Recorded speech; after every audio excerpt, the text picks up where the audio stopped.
Test, test. And then I do think we should just let people know that CTV did inform us that the YouTube live link is not working.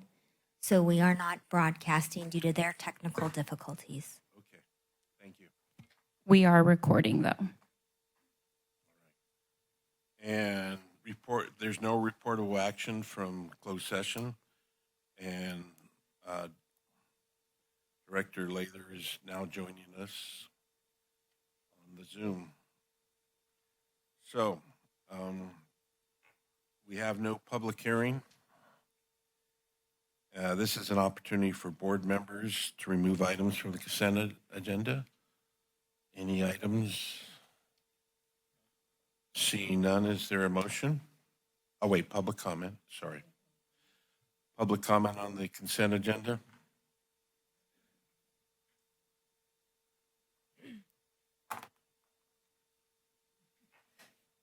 Thank you, Becky Steinbruner.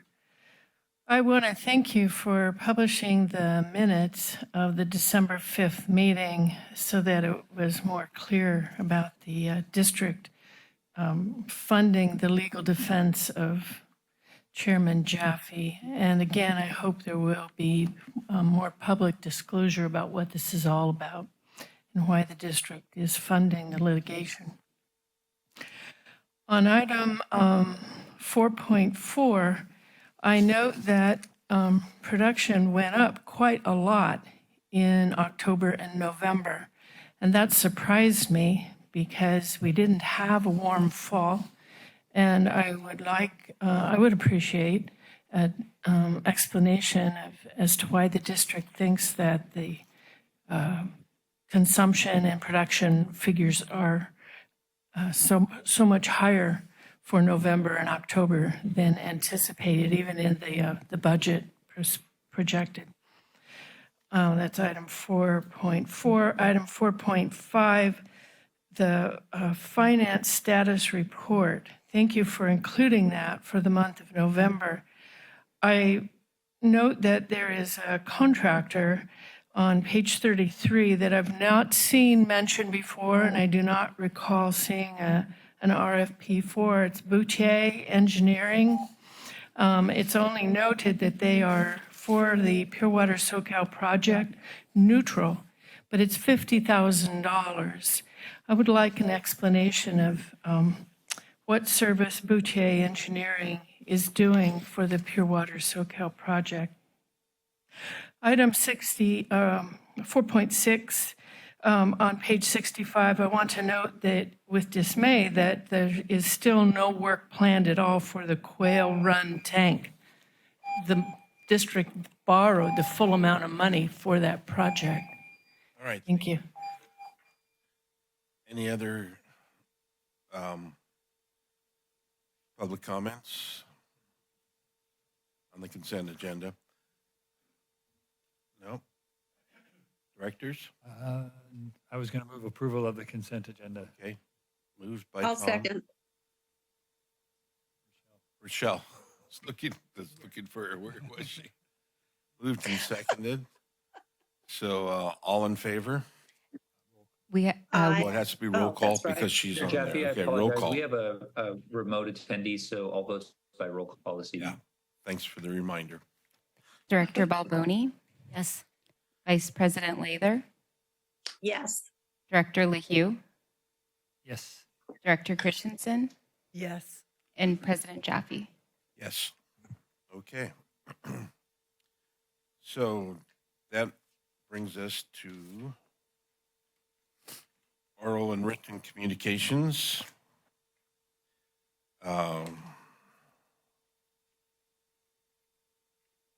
So this is also an opportunity for the public to comment on something that is not on tonight's agenda. Okay, John?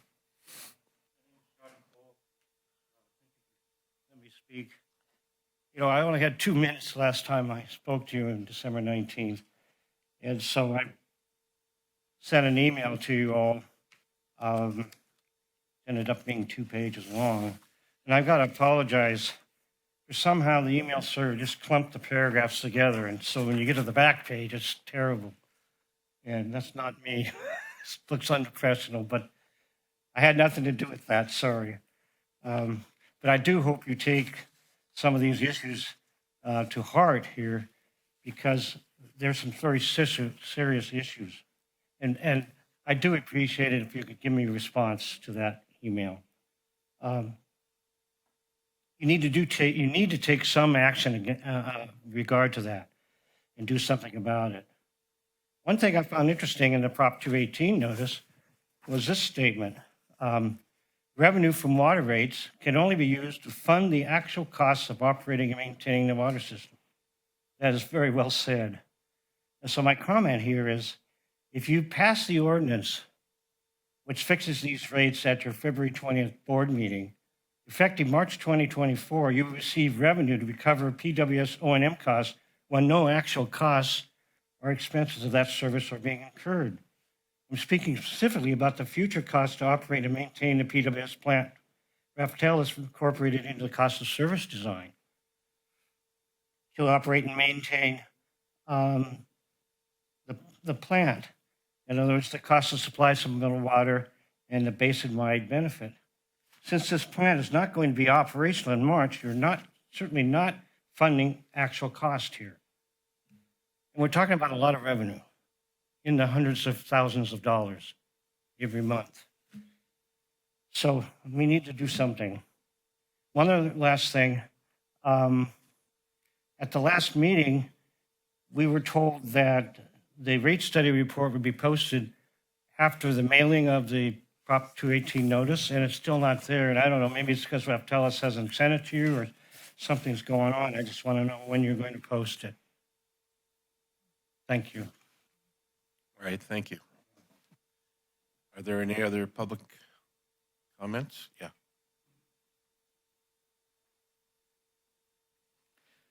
Good evening. My name is Becky Steinbrunner. I support what Mr. Cole has said, and I really hope you'll pay attention and look into what he's brought to your attention. I want to inquire as to how the operational cost for Pure Water Soquel project has gone from an anticipated $2.5 million a year to $5.5 million a year. That is not justified in any of the reports in the rate study that I could find. And I would like, for transparency, financial justification as to now why the operational cost of Pure Water Soquel has doubled, more than doubled. Regarding the rates, the calculator, the rate calculator that I believe your board discussed in your last meeting, making available to the public so they could figure out what their rate would look like. I've been on your website a few times and I didn't see it. What? It's there, but it's not on the homepage. Where is it? On the rate study page. Okay, I would like to ask that it be put on the homepage so people not familiar with your website will go to the website and see it immediately. I also,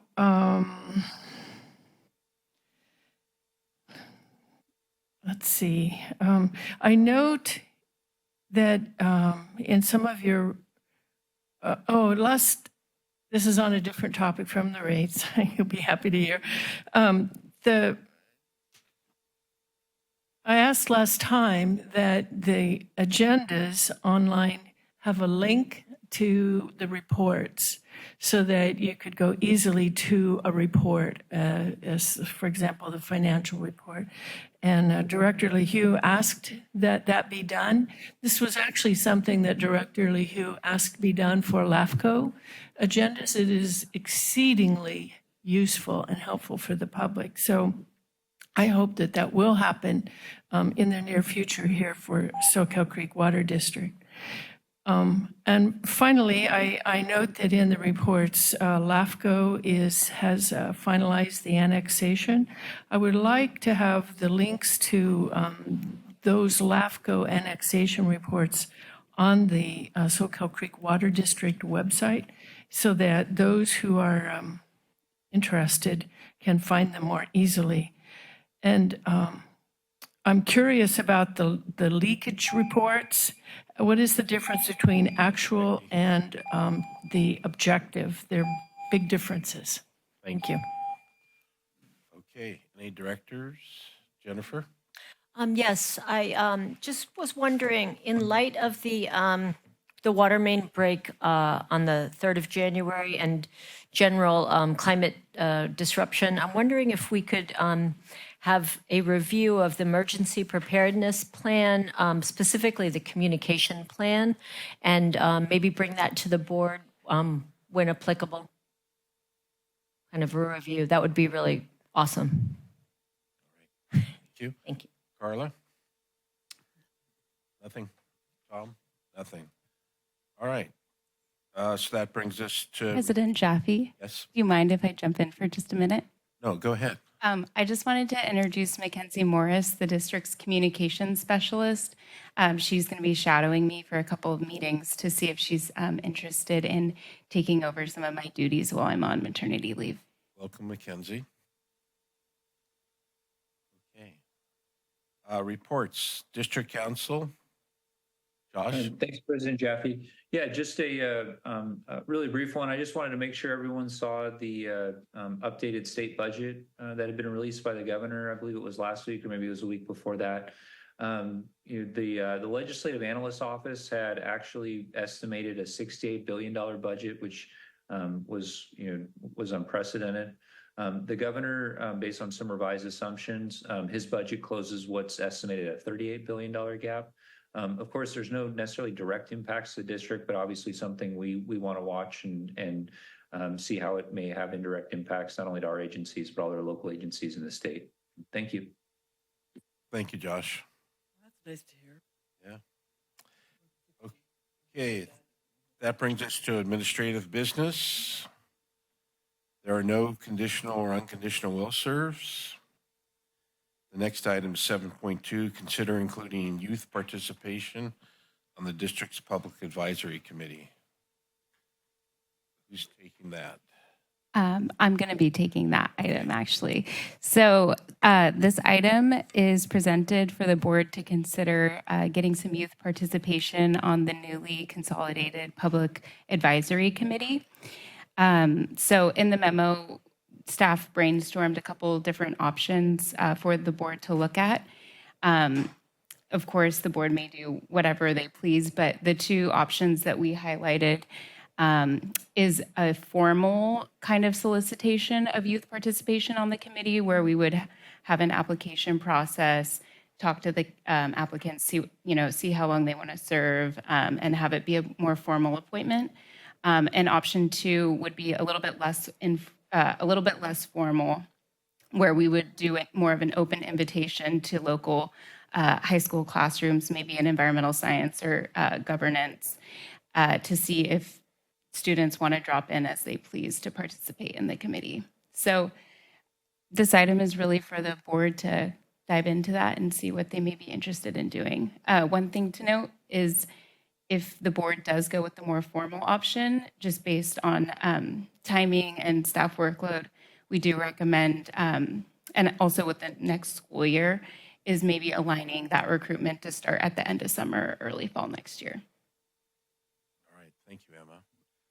Any informational questions from the board before I open up to public comment? No? All right, is there any public comment on this?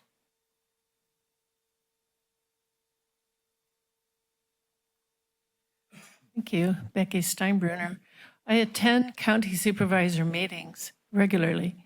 And so I'm aware that the county has just recently changed their bylaws for commissions in general, and they are including youth in their commissions.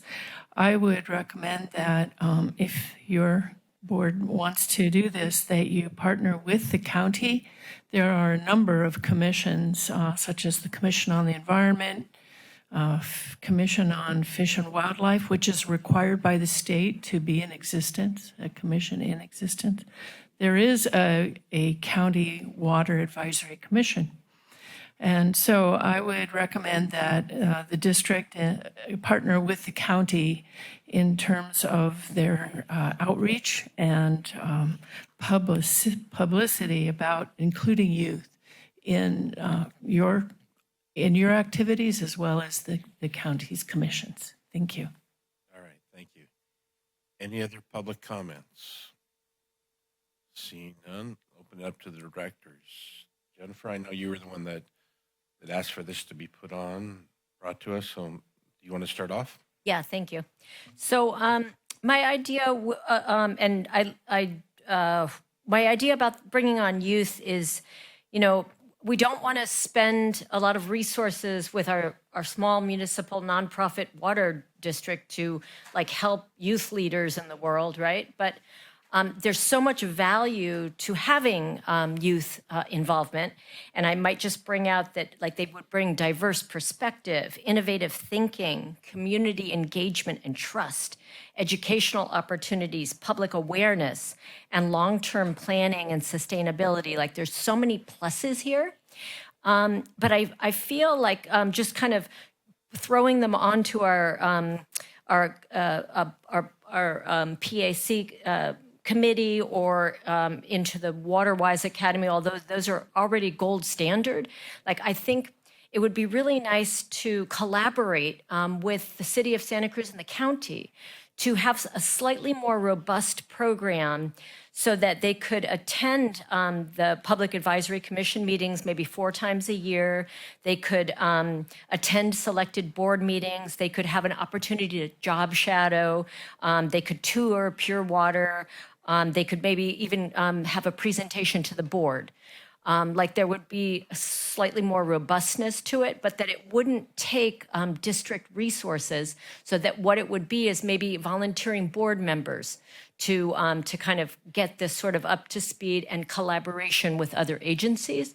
And I think it would just be awesome, but I just want it to work right. So I think maybe what might be a smart thing to do is to kind of step back a little bit and kind of think about it a tad more before we decide anything tonight. But to me, it's very important, and it could be life-changing to young people. And then in terms of the ages, I really think like 13 to 18 would be good. And the schools in our district, because that's what we generally use, we use our own customers, that would be Aptos Junior High, Monterey Bay Academy, Soquel High, Renaissance High, and Cabrillo. So like maybe those schools would be, maybe we would expand, I don't know, but that's kind of my vision of it. Thank you. Any other comments from? Yeah, having worked up at Aptos High for many years, I do think it could work to have, I was tending to focus possibly more on high school kids, keep it simpler to start, and probably talk to, and I'd be happy to do that, talk to some of the teachers. And I was thinking Soquel High and Aptos High, I forgot about Renaissance. But talk to the teachers and see how they would foresee that working, because they would probably have to nominate kids or at least give them a review to make a determination, in the application process. And then, I guess the other thing would be, I do think it was a good idea to talk to the county and see how they're working with, how they're interfacing with the schools to advertise or to make this something that they would want to do. And I don't know whether that was your idea, Emma, but I actually thought the WaterWise Academy might be kind of a neat place to start, because they need to be educated. I think that it would show a commitment to learning about the district and what's going on before they jump into being on a committee. So those are my thoughts, and I agree. I'm not ready to make a decision on exactly how it's put together tonight, but I thought you put out some good ideas, Emma, and I think it's worth doing, because whether we have, maybe, I was just thinking like 2 high school reps or something like that. But I don't know. There's lots of things. Carla? Yeah, I guess I would start off small. I would definitely start off on the Aptos Academy or Water Academy, just to make sure, because I have encountered a couple of students. We did some, just incidental outreach things, talk to them, but their interest is high, and then as the year proceeded, just the business of water is sometimes not that exciting, sustainable, but the Water Academy definitely is, I think, because it's a lot of information. So I think finding students who really benefit from that, I think, is really important to the success of it. And it's not just sort of a resume builder or something, just it's a meaningful experience. And working with the county sounds like possibility, maybe going through rotations for the years. I look at it more like an internship. I don't know whether we're prepared to do that as a district, especially this year, but we could definitely work on developing that. I think it's a good idea. Are there currently students who attend the Waterwise Academy? We haven't, I'll answer that. We have not yet really done outreach specific to youth age. Ours is typically done to our customer base who receive our newsletters and our email blasts and our customers. We have had interest with youth in some of our programs, like attending and assisting and volunteering at events. We've also worked with some others in the past. We know that City of Capitola had youth members at on their commissions in the past, and had actually, one of them came to work, I guess not work with us, but shadow. And the program in Capitola, and that was about 5 years ago, it had a hard time keeping engagement from what we heard. It's sometimes hard just because you're competing with other activities like sports and clubs.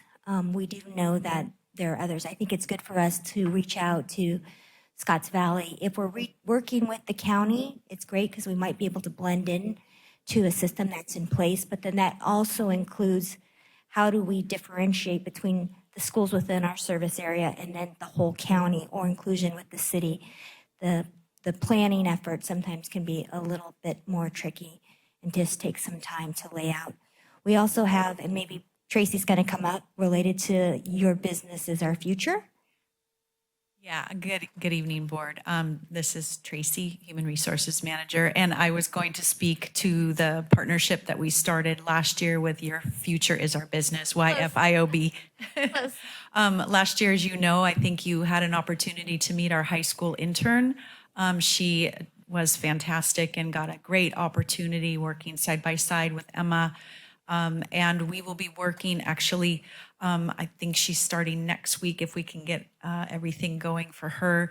Another youth, high school age youth, through Your Future is Our Business, and she'll be doing some intern work for us as well. It's the first time that YFIOB has actually had we pay for the service for the intern to come work for us, and it's the first time that they've run it that way, and it was a really great partnership, and we're really excited to be able to have another youth, high school age youth, come and help us and get some really great experience for her to carry on to her next step in life too. So we hope to continue that as well on an individual basis. We do set aside some funds for internship on an annual basis.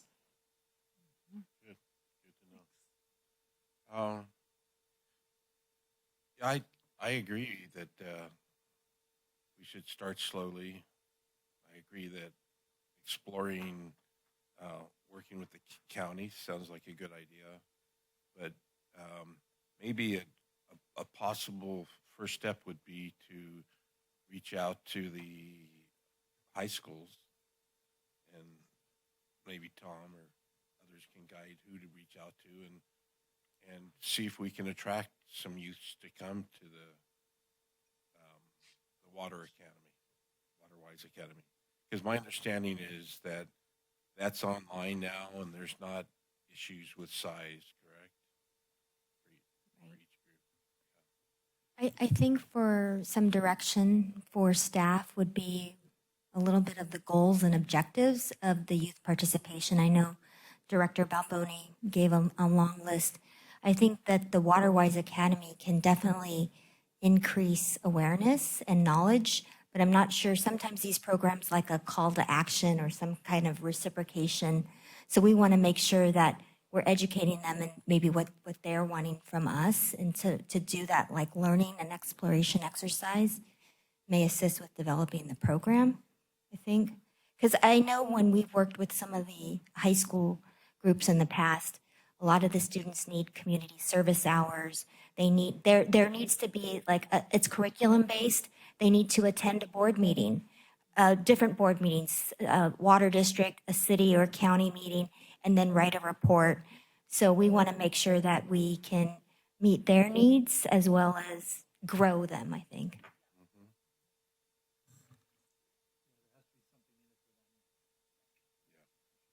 I think maybe the first steps could be for Tom to talk to some teachers, since that would be real easy. And then maybe for us to, maybe Tom and I to get together and to flush out a little bit more of the program, and then come back. That sound good? Yeah, staff could be part of that. Yeah. All right. Is there anything else on that? Anything else on that? No? Well, it's a start. It's a start. Okay, so that brings us to 7.3, review of policy on requiring separate metering for tiny homes on wheels and accessory dwelling units.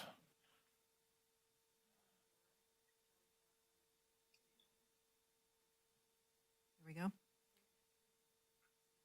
Close, okay. At the October 17th, 2023 board meeting, we presented a high-level review to the board of the district's policy for requiring separate meters for all new residential and non-residential units. The policy's been in effect for quite a while, since August 2002. And the purpose for it initially was to better manage and protect the groundwater basin from further overdraft and seawater intrusion by aiding in conservation.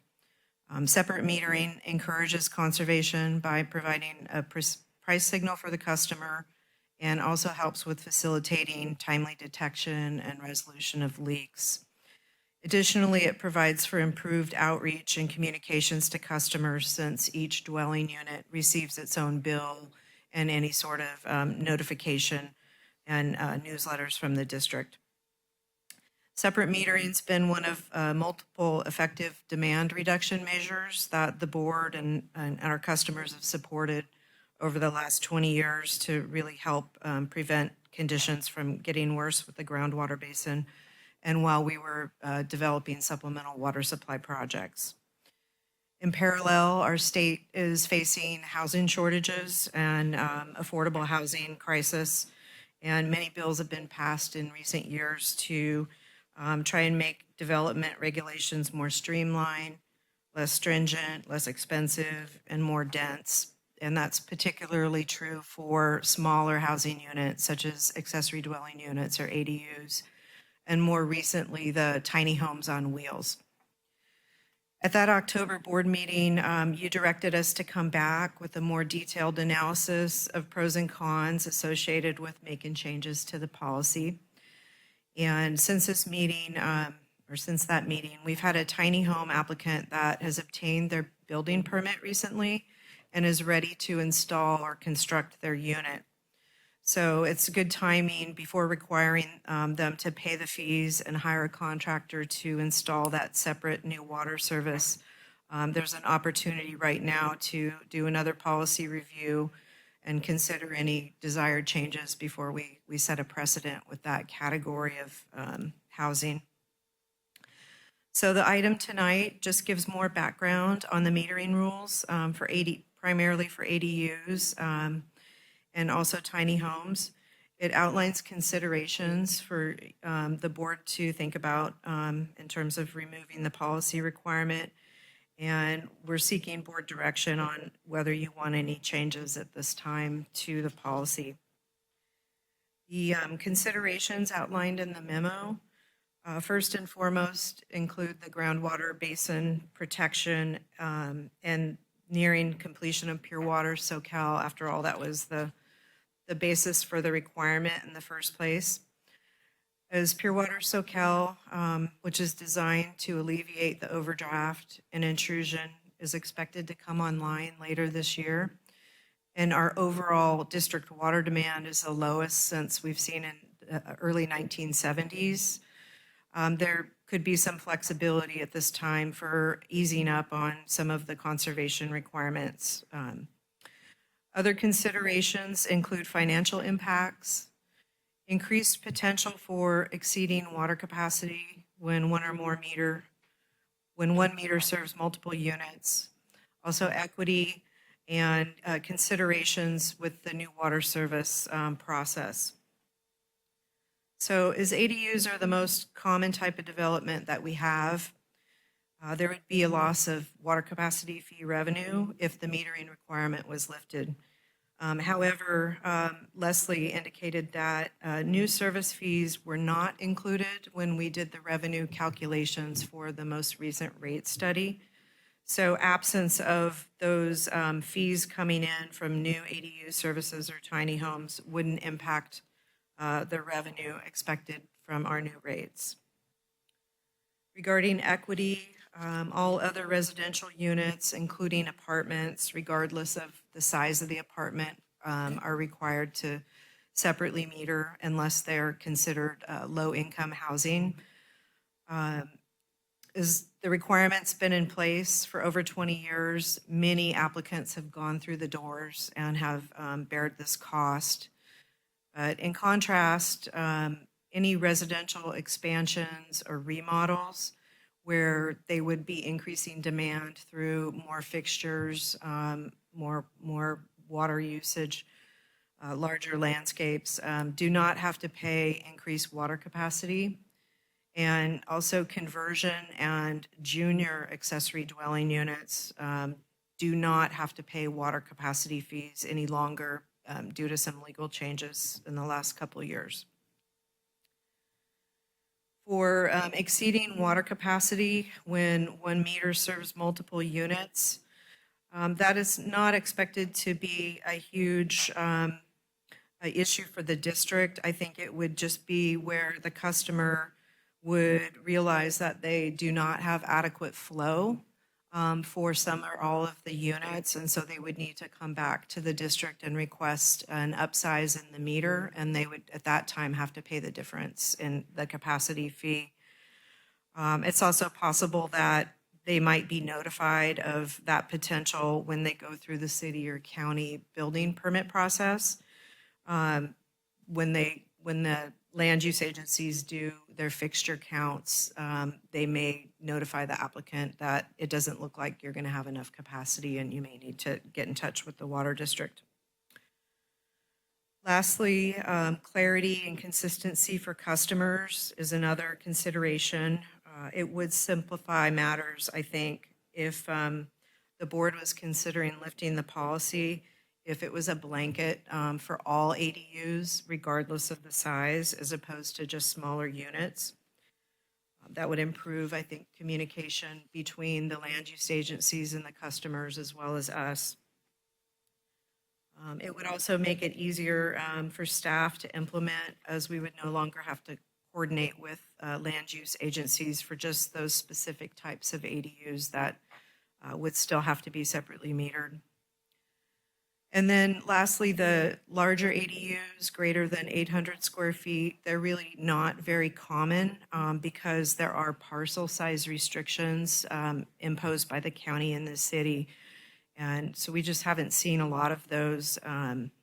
So we would be expending more resources for a relatively smaller number of projects.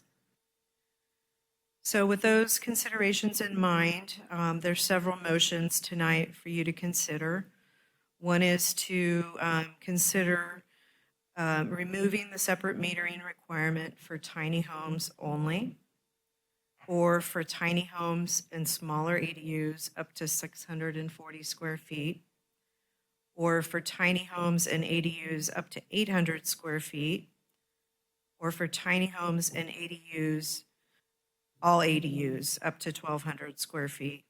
Or you could alternatively take no action and leave the separate metering requirement in place for all tiny homes and ADUs. If policy amendments are desired, we're also looking for some staff direction on how to deal with applicants that have projects kind of in the transition. They've applied for a conditional will serve, and they've obtained a building permit and actually paid their capacity fees, but have not yet installed the service. The staff recommendation is to refund those folks that have not installed the service yet, if they've paid fees. And then lastly, if you do want changes to the policy, we would need to come back at a subsequent board meeting with proposed specific changes to the ordinance based on your direction. So that wouldn't go into effect until that ordinance was actually adopted. All right. So with that, I'll take some questions. Thank you very much. Are there any informational questions from the board, or not? I'll just open up to public comment. I had a question. Ah. How many applications do we get a year for second units and tiny I think homes? the memo says that we've had, 37 since I think 2014. But we've had Okay. 32 applicants that have installed ADU meters since 2014, and I think there was another number of that same size with people that currently have conditional will serves. Okay, thanks. Thanks for, It is our most common development type. And I have a question about square footage for the 1,200 square foot ADUs, which is a big ADU. What do you know? What the requirements are for lot size for those? Yeah, I do. We printed that up from the county's requirements. So if it's attached to the existing home, let's see here, those can only be in the parcel sizes less than 1 acre. They're limited to 1,000 square feet. If the parcel size is greater than 1 acre, the ADU can only be 50% of the primary dwelling, no maximum.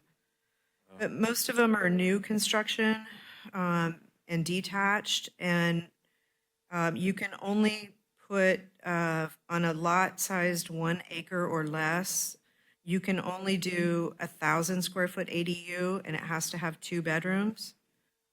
If your parcel's greater than 1 acre, you can do the 1,200 square feet. So it's kind of a limited number of parcels that could even go that large. I think we've maybe seen like a handful of those out of the, multiple projects that we've had come through. It would be an unusual way to do it too, actually, if a house that big with another house. But I do seem to recall that there was I don't know whether it was passed or not, that people were going to be able to separately purchase their ADU if they're.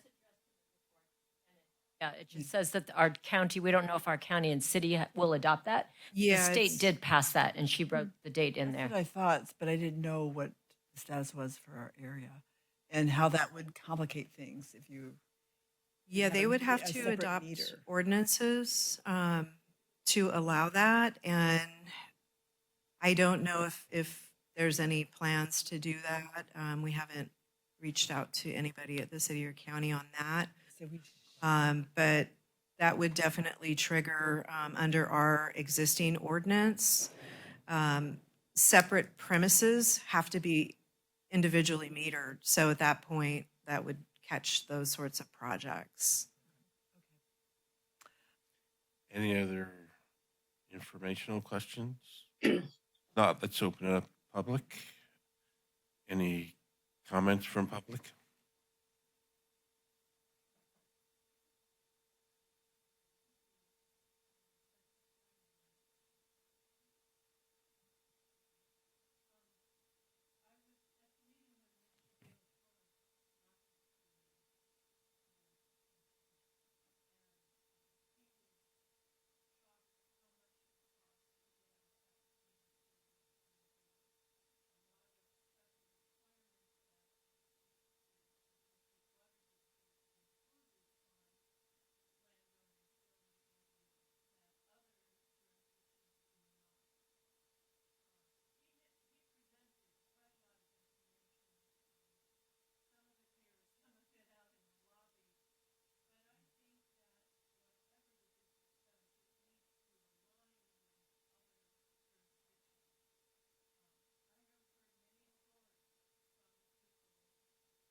Thank you.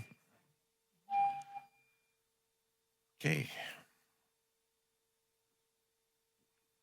Discussion. So I know you said there's 32 in the hopper for coming forward, and and I know Pure Water Soquel is coming, but I still have this concern with the level of housing that's going to bump up and the demand on our water, that separate metering still, especially on separate buildings that could eventually be sold or rented to someone else, that there's still an advantage conservation-wise to protect our water supply. So I don't know, I had a question related to that. Is there, like, of the costs that people incur, how much of it is installation of the meter versus a water capacity fee? What are those amounts again? The water capacity fee is what? Yeah, I think it's about 25 for a 5/8 inch meter for units 5,000. that are more than 640 square feet.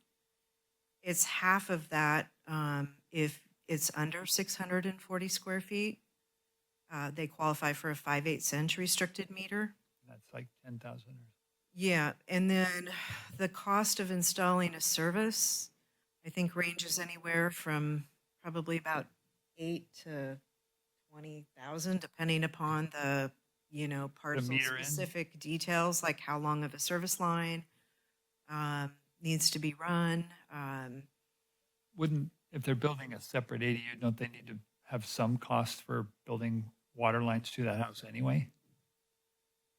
They would be connecting from the house to Right. the ADU as opposed from going from the street. The cost is all the way up greater. to the ADU. Okay, but so they're having a water capacity fee of 20,000 plus a meter installation charge of somewhere between 8 and 20? Correct. Yeah. Okay, so what I'm wondering, is there a way to still require a separate meter but not have to pay the water capacity fee? I don't know. That might be a question for Josh. Josh, can you help out with that? Yeah. I want my cake and eat it too. I want the Yeah, I was going to separate say, metering, but not have the Director Lee, I punitive think you charges. stumped me on that one. We're going to have to think through that, and the reason that I'm sort of hedging a little bit is because those capacity charges are generally based on, they're tied to the services, and it's important when we're calculating those that they're kind of based on the impact, potential impact of those services. So that is one where I apologize, but we would need to spend a little bit of time and kind of process that and then bring back an answer.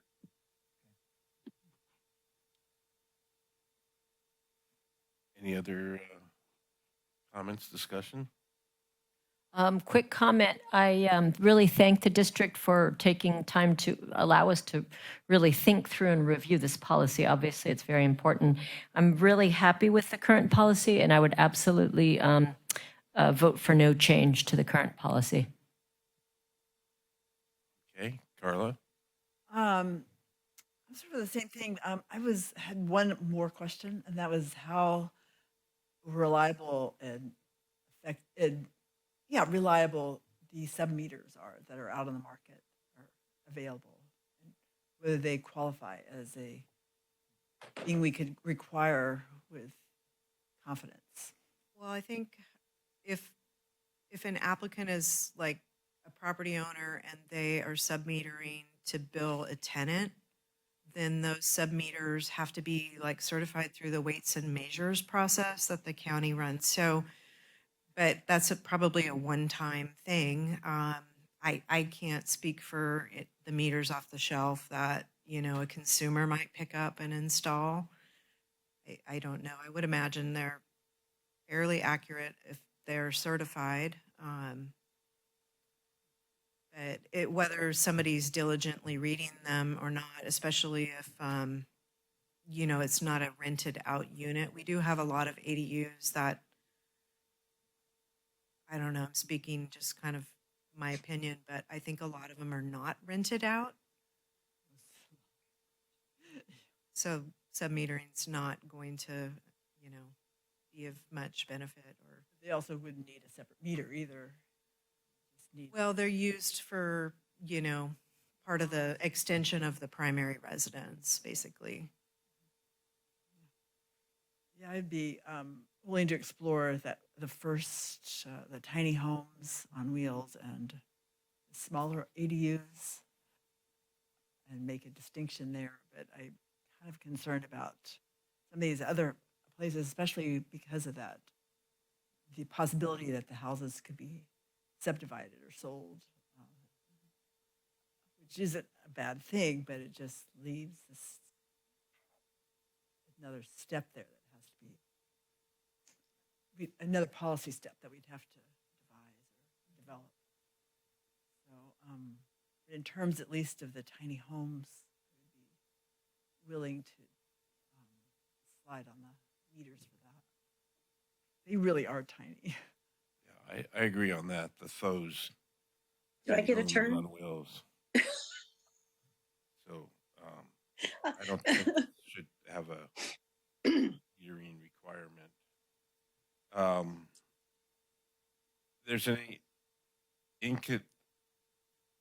because of the state law with junior ADUs, no separate meters up to 500 square feet, and we have new construction ADUs up to 640 square feet.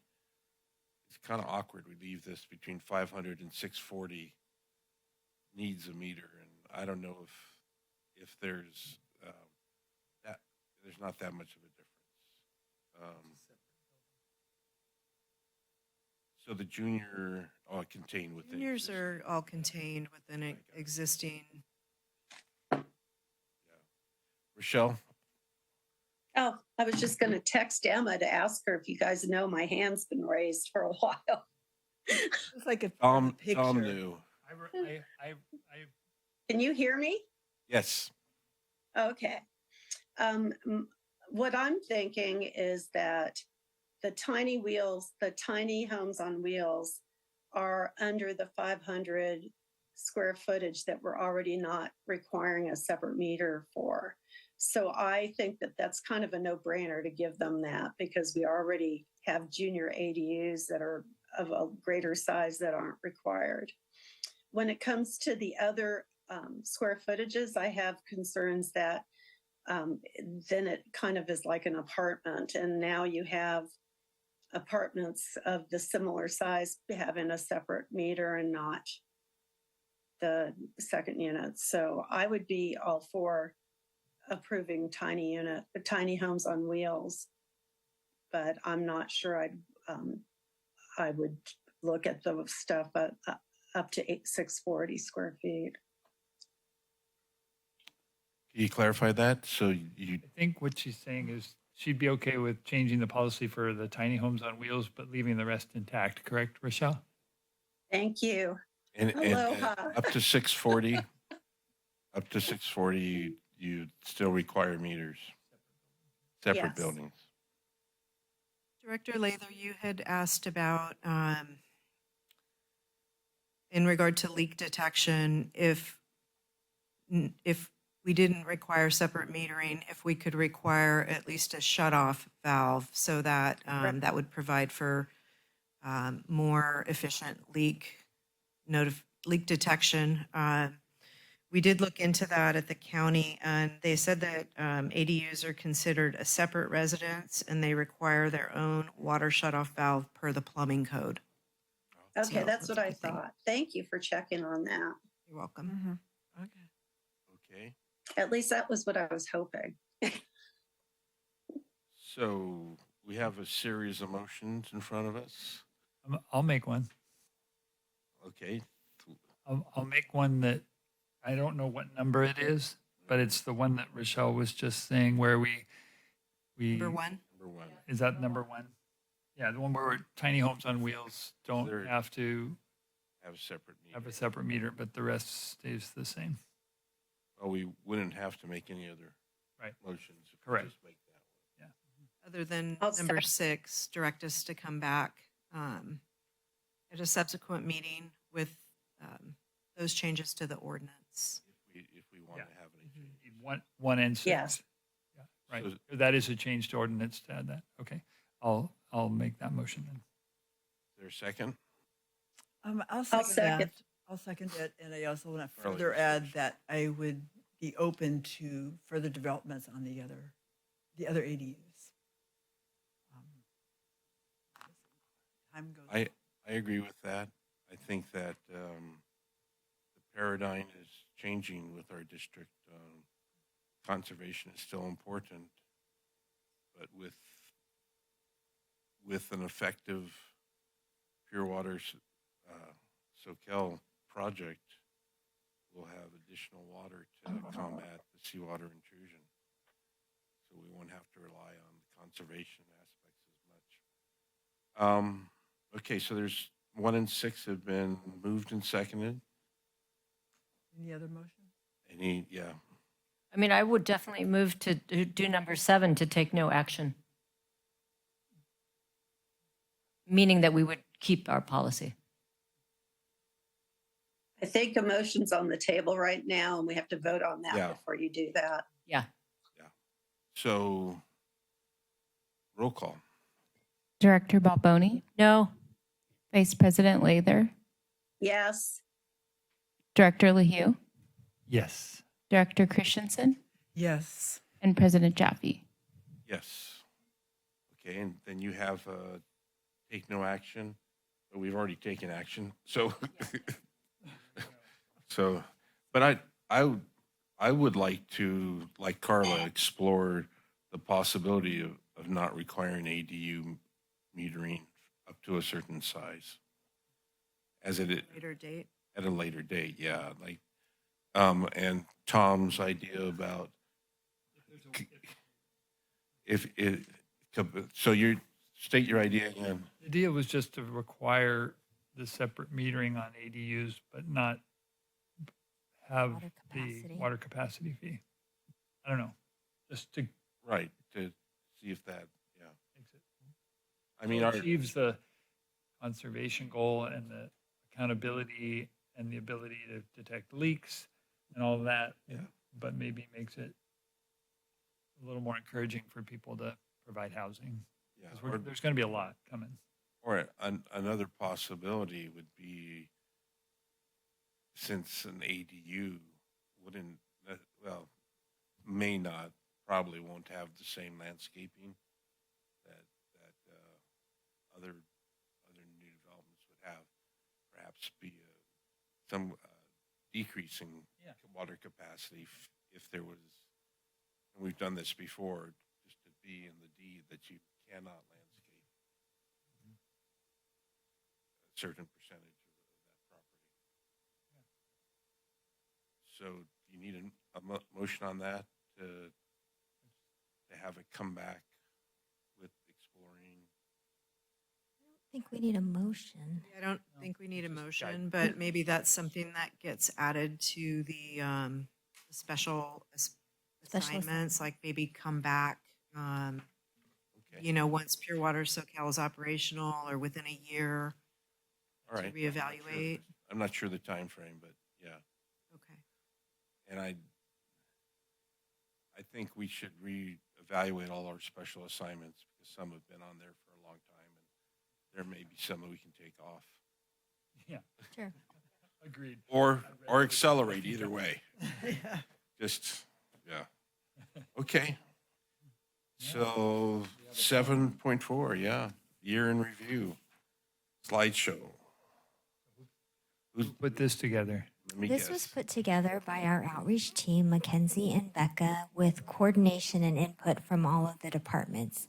It's been almost a tradition, I think, that we've been doing over the last couple of years to do a year in review to reflect back on all of the activities that we've done. So we do have a slideshow, and I believe it's on this computer, right, Emma? Okay. No, I'm going to stop share. That's showing up on the screen there. Where I am? It's a little small. Should I use the media player?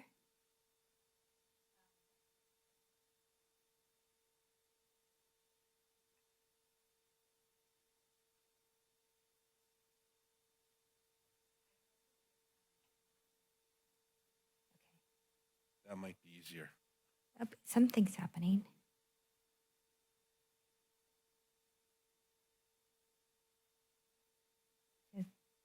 Oh, hold on. It has music, so just 1 second.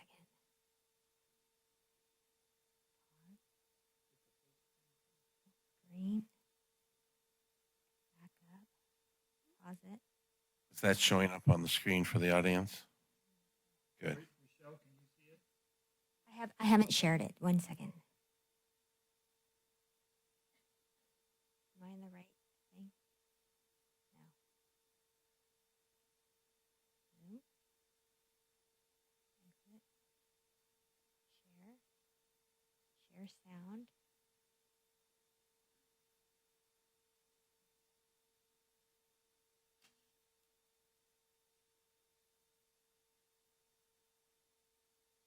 Am I doing this right, Emma?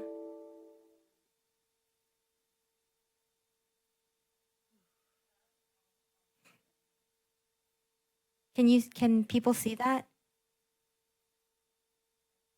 Can you see that on your screen? We can see it on the screen Okay. from Zoom. Let me know if you can hear.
Well, quite a year.